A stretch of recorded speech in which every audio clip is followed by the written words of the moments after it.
I am Brendan, and this is protein synthesis, how the workhorses of the cell are created. Proteins are important in all cells, and organisms cannot function without them. An example of a protein is an antibody. The purpose of an antibody is to identify and neutralize foreign objects such as viruses or bacteria. Antibodies are produced by a white blood cell called a B lymphocyte. If your body didn't produce antibodies, then you would be extremely vulnerable and would probably die from parasites, viruses, and bacteria. Genes are segments of DNA that code for proteins. DNA is a nucleic acid and its monomers are nucleotides. Each DNA nucleotide consists of a deoxyribose sugar, a phosphate group, and a nitrogen base. DNA has 4 different nitrogen bases: adenine, A, thymine, T, cytosine, C, and guanine, G. A only pairs with T and G only pairs with C. RNA has these same bases, except it has uracil, U, instead of thymine.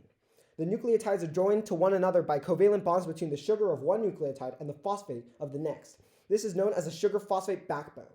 DNA consists of 2 polynucleotide strands running in opposite directions that wind around each other to form a double helix. It looks kind of like this.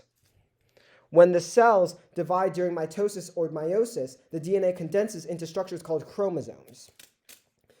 Transcription is the synthesis of RNA under the direction of DNA. It takes place in the nucleus of eukaryotes and the cytoplasm of prokaryotes. It has 3 phases: initiation, elongation, and termination.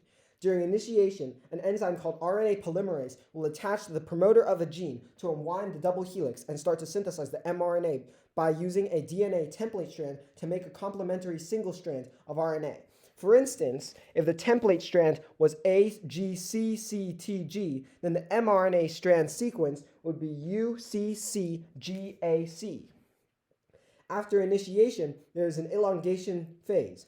During elongation, RNA polymerase will continue to add to the growing strand of RNA. As this continues, the RNA molecule will begin to peel away from the DNA template strand. This will allow the 2 separated DNA strands to come back together. Termination is the 3rd phase of transcription. When RNA polymerase reaches the terminator, the polymerase molecule will detach from the RNA strand. However, before it can exit the nuclear pores, it has to be modified. First, additional nucleotides are added to the beginning and end of the RNA transcript. The purpose of the cap and the tail is to prevent the mRNA from degradation and help it bind to a ribosome. Another modification necessary is to remove the non-coding regions of the mRNA. Introns are segments of a gene that don't code for anything. Exons are the regions that do code for amino acids. In a process called RNA splicing, the introns will be removed and the exons will join to create an mRNA molecule with a continuous coding sequence. Once this is done, the mRNA is ready to travel through the cytoplasm. Translation is the synthesis of protein under the direction of RNA. mRNA is written as a series of codons, sequences of 3 nucleotides that form a unit of genetic code. The cell uses transfer RNA to interpret codons and link amino acids.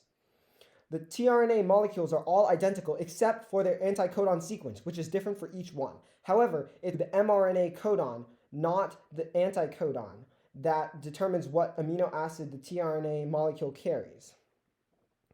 Translation has the same 3 phases as transcription: initiation, elongation, and termination. The first codon in any mRNA strand is the start codon, which is always AUG and codes for the amino acid methionine. Therefore, during initiation, a tRNA carrying the methionine amino acid lands on the ribosome.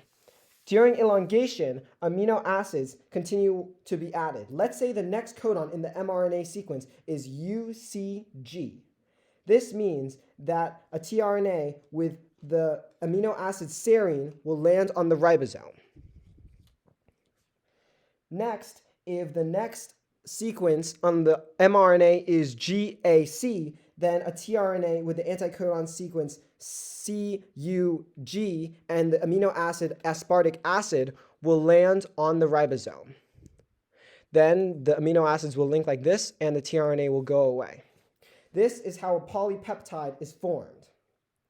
Termination occurs when a stop codon reaches the A site of the ribosome. The polypeptide is freed from the last tRNA and the ribosome splits back into its subunits. Proteins, DNA, and RNA are all closely related and are all crucial for gene expression. Protein synthesis is an elaborate process that is responsible for creating one of the most important macromolecules of the cell and has been demonstrated during this video. Thank you.